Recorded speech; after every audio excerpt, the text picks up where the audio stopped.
Okay, so it is Sunday, December 9th, 2012.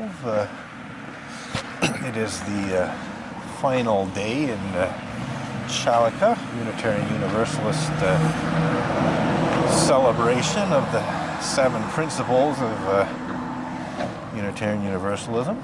And I've been participating somewhat in terms of blog posts and so on.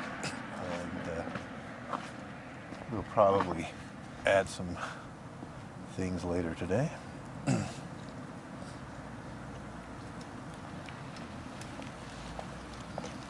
Is there InstaCheck around here? I don't know. I think you're better off up on... oh, InstaCheck. If there is, it's up on Sherbrooke Street. No, there's nothing. Right. I think so. Okay. Try downtown. Like...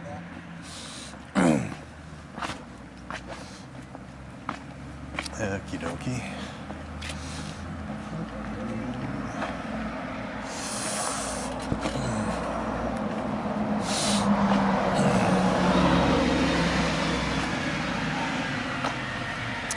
So, fairly quiet. There was a bunch of people leaving earlier, but it seems that a sort of wave came out and now it's quieted down. So basically it's the people that leave immediately after the service that left.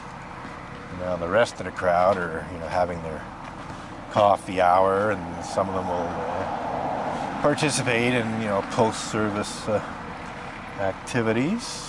There are going to be people trickling out, but I don't know how much longer I want to keep this post-service protest going, but I'm actually very glad that I did do it. There were some interesting interactions with people, some very interesting interactions with people, which would not have happened if I hadn't decided to put in that extra time.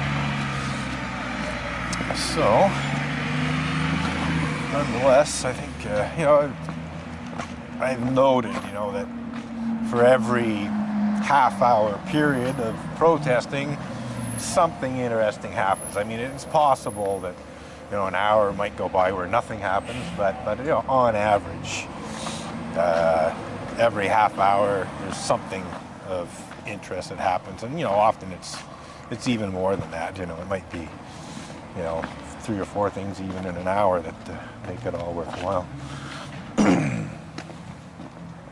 So, and today's little protest may have been more worthwhile than others in terms of a conversation I had with a guy who for a long, long time has, willfully ignored the protest. Even actually right up until earlier today, he was like dismissing it and saying it's invalid and there's nothing truthful about it and so on and so forth. But I was able to finally engage him in a little bit of dialogue and chinked away at the armor a little bit. He's actually, basically, I was able to basically throw back some of what he said. In other words, some of what he was saying, in an attempt to discredit me, I was able to throw back and show how it had applied, to the church itself and so on, and so I think he's slowly opening his eyes. He seems to be open to more dialogue. Oh, that will be the first time in years and years and years. Oh, I should record this on video. But believe it or not, I've been doing this for a long time, and that's the first time a dog's done that. He didn't do it. No, he didn't. No, but it's the first time a dog's even lifted his leg. Anyway, thanks.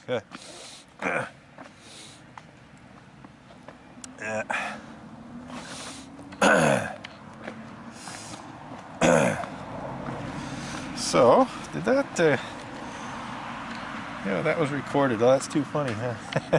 I don't know what was seen, but this dog lifted his leg on my Unitarians Affirm and Promote Abuse. Oh, yeah, he did, actually. Oh, look, this is historic. This is a historic occasion.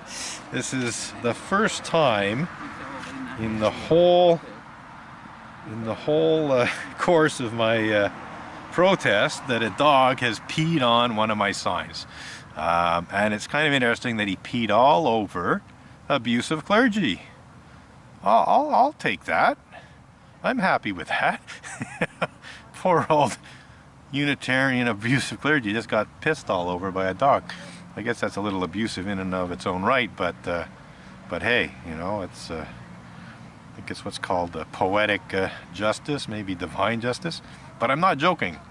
This is literally the first time in years and years and years of protesting that a dog has so much as lifted his leg, let alone actually peed on the sign. And considering how many signs I have, I find it's almost a synchronicity that this dog peed all over Abusive Clergy. And on that note, we will wind up this little clip. And this is actually one of the most interesting post-service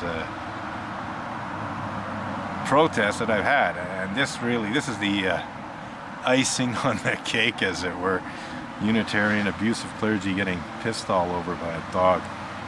That's it for now. And that's, I guess, my way of celebrating the interconnected web of all existence on Sunday, December 9th, 2012, the seventh and last day of Chalica. It's, yeah, it's almost like divine retribution right there.